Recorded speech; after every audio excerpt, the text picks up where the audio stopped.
আলম তো খারাপ, আলমের মা খারাপ, আলমের ভাই খারাপ, আলমের বাপ খারাপ, তার জন্য তুই কেন কাঁদছিস? এখন যদি পারিস একটা বিয়ে করে দেখা, সংসার করে দেখা, আর আমরা যদি পারি আমরা সংসার করে দেখা। এবার শর্মিলাকে চ্যালেঞ্জ ছুড়ে দিয়েছেন আলম হাসানের তৃতীয় স্ত্রী মুক্তা।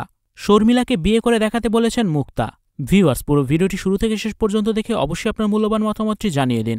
আলম হাসান তৃতীয় বিয়ে করার পর থেকেই ব্যাপক আলোচনা সামাজিক যোগাযোগ মাধ্যমে। আলম হাসানের দ্বিতীয় বউ শর্মিলা নতুন বউ মুক্তাকে নিয়ে অনেক মন্তব্য করেছেন সোশ্যাল হ্যান্ডেলে। আলম হাসানের নতুন এই বউ মুক্তার আগে 4টি বিয়ে হয়েছে।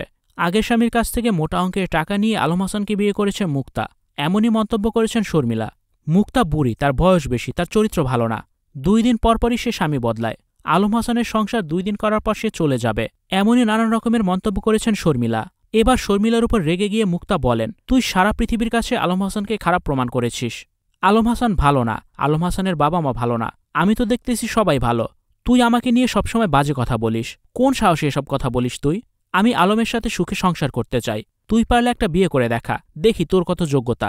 কোনোদিনও তুই সেটা করতে পারবি না।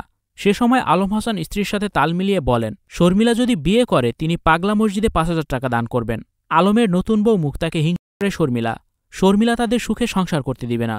এদিকে শর্মিলা বলছেন, আলমের বিয়ে নিয়ে তার বিন্দুমাত্র মাথা ব্যথা নেই, এটা বিয়ে নামের এক নাটক, বিয়ে করাই মুক্তার পেশা। শর্মিলাকে বেশি খোঁচালে মুক্তার অতীত আমলনামা জনসম্মুখে আনবে বলে হুমকি দিয়েছেন শর্মিলা।